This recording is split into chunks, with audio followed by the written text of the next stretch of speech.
Wafanyabiashara nchini Tanzania wameiomba serikali kudhibiti wimbi la raia wa kigeni kufanya biashara za rejareja maarufu kama umachinga.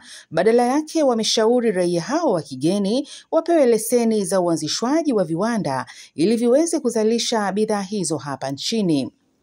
Wakizungumza katika mahojiano maalum na George Marato TV nje ya viwanja vya bunge jijini Dodoma, Mei 14 mwaka 2025, baada ya bajeti ya Wizara ya Viwanda na Biashara kupitishwa kwa kishindo, baadhi ya wafanya biashara hao pamoja na kumpongeza waziri wa wizara hiyo Mheshimiwa Suleiman Jafo kwa kuanza kuchukua hatua, lakini pia wameshauri wizara hiyo kuboresha na kutoa kipaumbele kwa viwanda vya ndani nchini.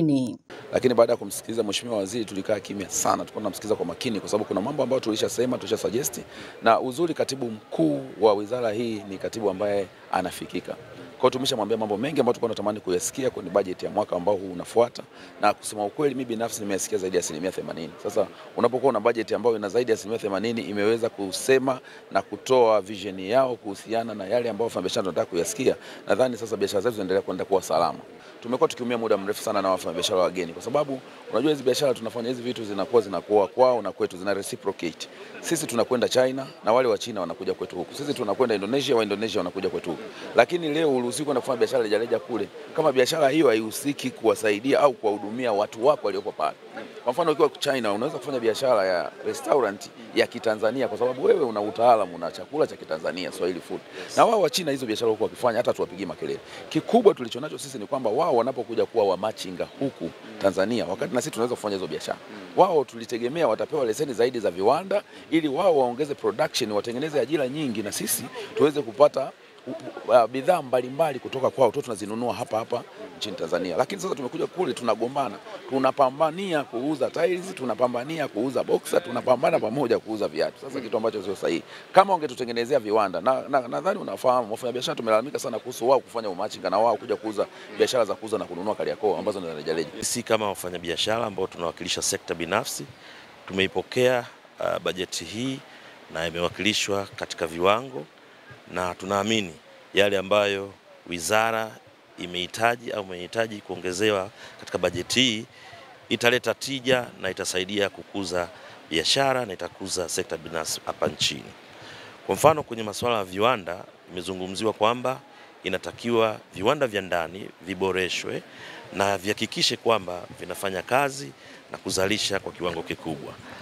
Hii itapelekea kwamba viwanda vyetu vya ndani vipewe kipaumbele ili viweze kuzalisha bidhaa ambazo bidhaa zitakuwa bora na zitashindana katika soko la ndani pamoja na soko la nje. Na biashara tumejifunza mambo mengi namna gani ambavyo wizara imeenda kufanya mambo ambayo yatakuwa na tija katika biashara yetu.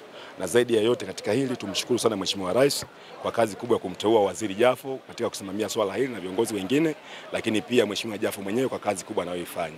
Kwa uwasilishaji wa bajeti ya leo tumeona mambo mengi hususan masuala ya viwanda yalivyokaziwa ndani ya bajeti hii, lakini pia tumeona namna gani ambavyo wametambua umuhimu wa wafanyabiashara wakati ambao kimsingi anaanza kuona namna gani changamoto zetu zinaweza kwenda kupungua, lakini pia tumeona liganga na mchuchuma ambavyo limekaziwa katika bajeti hii, jambo ambalo tunaona katika sisi wafanyabiashara itaenda kutusaidia, lakini pia katika bajeti hii tunajenga matumaini kwamba inaenda kufungua biashara zetu. Katika swala zima la kuona mitaji yetu inakuwa, lakini pia wabunge wengi wameweza kuchangia swala zima la kulinda biashara za wazawa. Tumekuwa na changamoto kubwa kwa muda mrefu, tumekuwa tukifanya biashara katika swala zima ambalo tunakuwa na changamoto na ushindani, lakini kwa sababu yote ilikuwa hayana sheria, hayana utaratibu, lakini wabunge wameshauri namna gani ambavyo kuona wizara iende kutunga sheria ambazo zitaweza kutofautisha kati ya mzawa na asiye mzawa, ipi biashara inatakiwa kufanya mzawa na ipi biashara inatakiwa kufanya mgeni. Jambo ambalo si wafanya biashara wakati hususan wa soko la Kariakoo tumetoka na kitu ambacho tumetoka na faraja, tumeamini kwamba serikali yetu itaenda kutusaidia, lakini pia kupunguza changamoto za sisi wafanya biashara. Kidogo imesaidia hasa kwenye swala hili ambao walikuwa wanavutana na Wachina kule Kariakoo, lakini bado swala la Wachina nafikiri wenzetu wawekezaji mpaka wapate definition ya uwekezaji. Kule kanda ya Ziwa sasa hivi Wachina wanafuga samaki. Wanapofuga samaki ina maana yake kwamba wavuvi wote wa kanda ya ziwa hawatavua tena samaki. Je, hela watu wa Mwanza, Musoma watapata wapi hela? Huyu anachukua chakula kilichotoka China anawapa samaki. Anavuna samaki yeye mwenyewe kwa bila gharama. Kwa hiyo wavuvi wote ilibidi pia watakwama. Lakini akiweka kile chakula kinafanya samaki wanakuwa tasa. Na wale samaki walio pembeni wakila nao watakuwa tasa. Haya, mwisho yote samaki utapata wapi? Kwa hiyo kuna vitu vingi ambavyo lazima kwenye swala la uwekezaji waliangalie sana, kwamba unapotaka kusema uwekezaji, je, definition yake nini na madhara kwa watu wako kupata hela yatakuwaje? Kwa hiyo hayo ni mambo ambayo nafikiri wanaweza kuyafanyia, lakini kuhusu swala wa China nafikiri wako sawa.